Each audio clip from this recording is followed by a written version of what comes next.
Finally, I hereby sentence Mariam Sanda to death by hanging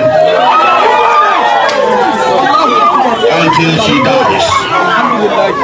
This I have done, believing that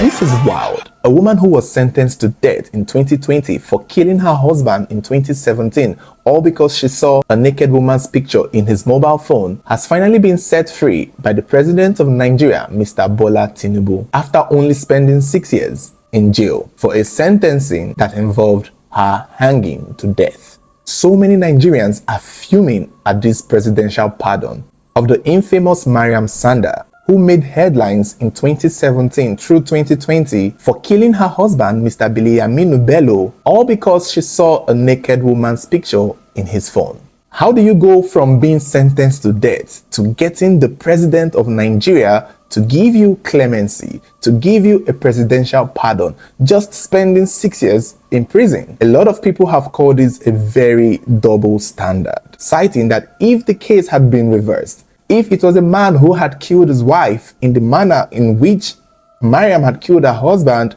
he would not be getting no presidential pardon. So why is Mariam Sanda's case different? Well, there is an answer to that. You see, Mariam Sanda is not just any housewife. She isn't just your regular little girl groomed up to get married to a well-to-do man. No. Mariam Sanda comes from a very strong line of powerful people. She comes from a wealthy family. She comes from an influential family. And I think that is the case. And I think that is why her family were able to have access to the president to plead her case and get it to the forefront of his desk so that he can see it and basically sign her clemency. You see, her husband, Mr. Biliaminu, was also a notable person. He was a real estate developer and the nephew of a politician. It's not clear how they both met, but in 2015, they got married. And for 2 years, their marriage seemed to be good. They had a child. However, on the 18th of November 2017, while Biliaminu was hanging out with his friend, a man named Ibrahim, drinking and smoking shisha, Mariam stormed into their conversation, letting him know that she had found a naked woman's picture in his phone and started basically alluding that he was cheating on her. Aminu took his wife upstairs so that they could talk over it, but somehow, somewhere, they started arguing in their private room.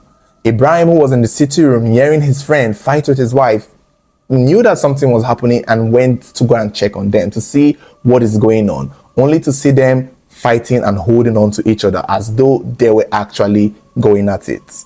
According to Ibrahim, who was the witness in that moment, he said that Mariam was shouting, threatening to stab Biliaminu, and if he doesn't give her a divorce, that she is going to kill him and cut off his genitals.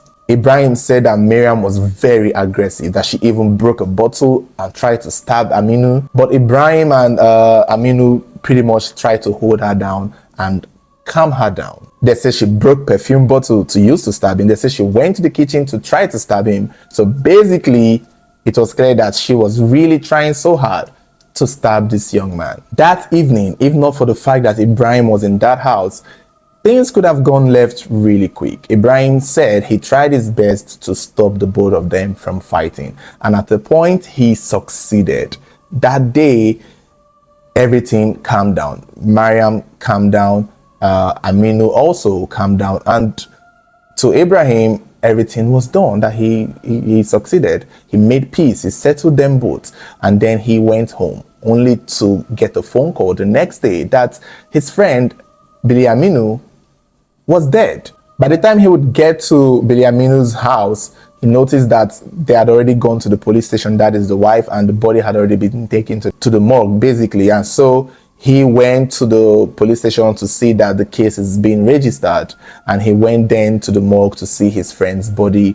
And it was said that he was the one who even had to clean up the body, where he noticed some stab wounds and bite marks and some bruises. He basically gave his own side of the story as to what he saw the day before, which clearly indicate that it was the wife who would have most likely killed the man, because the day before, or basically hours before he got the news, she really wanted to do it. But here is the thing, by the time the police went to the crime scene, they noticed that it had been cleaned up. Somebody had clearly played with the crime scene. They had tampered with it. They had set it up to fit what was to come. Apparently, it was alleged that after she had stabbed her husband, she called her mother and her brother and the housemaid. They all played a role in cleaning up the blood and setting the crime scene to fit a narrative that she would eventually give in court to get her hands off the case. Basically, she then went to court and claimed that her and her husband were arguing, yes, over the nude picture, and she had burst bottle, that even the shisha bottle had been broken, and somewhere along the line, she claims her husband fell on one of the bottles, and that was what killed him, that she even tried to help him. So that was her claim. And apparently the crime scene that was met when Ibrahim came was set up to look like that. But somewhere, somehow, investigation revealed that the shisha bottle that she claimed broke was not actually broken. So therefore, she lied. And they knew that her story was not tallying, given the fight and the argument she had had with her husband, and given the fact that she clearly had a motive. Another thing that was odd was the fact that the crime scene did not have blood. For a man who was stabbed and most likely bled to death, where is the blood? And that was how the police knew basically that it was this woman and her family that set it up like this. This is some out to get away with murder shit. Call Viola Davis, I'm telling you. So apparently the case went to court, and for over 2 years the case was being seen through. During the trial, it was said that somewhere along the line, at the time she was going to prison, she was pregnant. And during the trial, earlier on, she gave birth to a son and named it after her deceased husband. However, some people claim that she actually had to get herself pregnant because she knew that that would be her way out of prison, that she was most likely not pregnant when the whole thing was happening. But knowing that, oh, she has to go to prison, going to court, she's probably started seeing ahead. They had to create a scenario for her or make her get pregnant in a way so that she can use it to avoid, maybe get compassion from the judges or from the press, and maybe use it as a way to not be punished. That was what some people were claiming. However, the narrative is she did actually was pregnant at the time of this whole tragedy with her husband dying. But I will tell you why I believe that she may have, orchestrated a pregnancy that may not have been her husband's own, just for the purpose of what they are alluding. I can tell you why I believe it. I'm not saying she did it, but that claim being put out there, and it's the same reason why I feel like the president gave her presidential pardon, which we've hinted, but we'll get more into it. So throughout the trial, she would come with her baby, wear a veil. She was basically just trying so hard to convince the judge to please, even though her story that she's cooking is being refuted, because every single time the prosecution would counter all the claims that she would make. The shisha bottle, the crime scene was tampered with, somebody set this up, somebody put this there, somebody removed this, the blood was clean, she threatened her husband. She did deny threatening her husband, but Ibrahim was there, so how do you deny what somebody saw? However, the problem was Ibrahim did not see her kill the husband. Another thing again that she had to her advantage was there was no murder weapon. So basically, when this whole thing was going back and forth, she tried her best to fight this. She did her very best. However, the judge did not buy her story, and eventually in January of 2020, she was found guilty and sentenced to death by hanging. After her sentencing was announced, she screamed, she yelled, she cried, and tried to run out of court. Even some of her family members were heard crying. She also tried appealing, citing that the judge who sentenced her should not have, because there was no witness to the murder, there was no murder weapon, there was nothing, that nobody saw her do it. I don't know. If you look at this case in a way, it's giving sports rich girl, like, why are you crying that you were sentenced to death? Why are you crying? Why are you shocked? What were you expecting? For her to scream and try to run out of court means that she had hoped that everything that she had put in place from the moment she killed her husband, apparently setting up the crime scene, cleaning up the blood, saying there was a shisha bottle there, setting up things, getting rid of murder weapon, making sure there was no witness, having to get pregnant and bringing the baby to court, wearing all this religious ornament around you, veil, and trying so hard. Every antic she pulled to make sure she got away with murder failed. And that was why she most likely screamed her lungs out when she was told that, oh, baby girl, your antics did not work. You killed your husband. You're going to jail. I mean, what are you expecting? What else are you expecting? Anyway, lucky for her, 6 years later in 2025, just yesterday, the 11th of October 2025, President Tinubu granted her clemency and gave her presidential pardon because, according to the president's office, she had been in her best behavior in prison. She has 2 children to cater for. She has shown remorse. She has learned her lessons. She has embraced a new lifestyle and demonstrating her commitment to being a model prisoner. I don't know what that means. To be honest with you, I don't know what that means. I don't know what that means. I wished I did.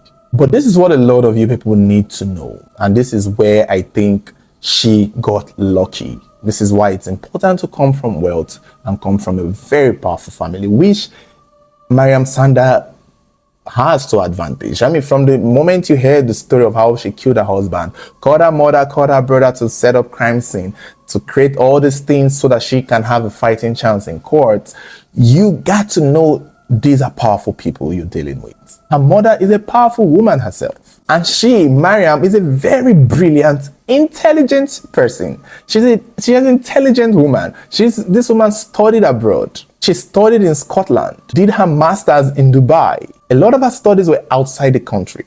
And this was way before she probably even met her husband. So that is how you know who you're dealing with. They come from a powerful line of connected people. Even though it may have taken this long, I'm sure with the previous presidency, they maybe tried. But at the end of the day, given what we have now, I guess Tinubu was their best shot and they shot the shot. Her mother, her family, people who were outside kept fighting for her and kept pushing her story to the face of the president, who thought it was worth giving a presidential pardon to. The only problem now is many Nigerians are not happy. And that is the truth. If the case were, I mean, it would be nice to see a man who is in prison right now for killing his wife get clemency too. I would like to see that, but we won't see that. And if we know, when we see that, we know that there'll be more outrage. Imagine the white man who killed the musician and the daughter getting clemency. Imagine that.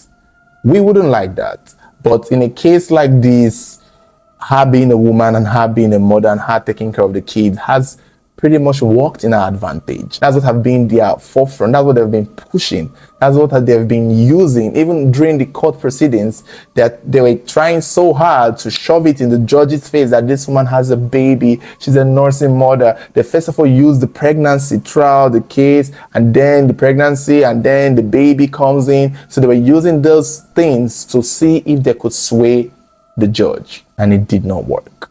But now it has worked for Tinubu. And I think that is why many people back then argued that they don't believe her pregnancy was by her husband. They believe that it was part of a bigger picture to find a way to get her pregnant so that she can use it to her advantage to not go down for what she did to her husband. And if that is the case, if that is true, it goes to show you that this is a very smart woman from a very smart family, powerful lineage, who once you call, oh mom, what's up? I think me and my husband were fighting. I mistakenly stabbed him. He's on the ground now. Help me. And the mother is like, don't touch anything. Say nothing to no one. Lock the doors. I am on my way. It's giving a whole movie. I mean, I don't know, lucky her, I guess. Lucky her, because presidential pardons, she can't even be tried again for it. I wonder how the family of the man would feel. I wonder how. Because it's not as if they too can now wait for the next president to come on and they tell the next president to, please, can you send her back? Can you reverse the presidential pardon? You can't really reverse it. She is just lucky. This is why you have to be rich, connected, and powerful. You just have to be. Otherwise, you'll be rotting in jail. Because there are people rotting in jail for a crime that they did not commit. And it's somebody getting out of jail for a crime that she did commit. She did tamper with. She did manipulate. She did try to get away with. You can do everything wrong, but if you got the money and the right connections, you could get away with murder.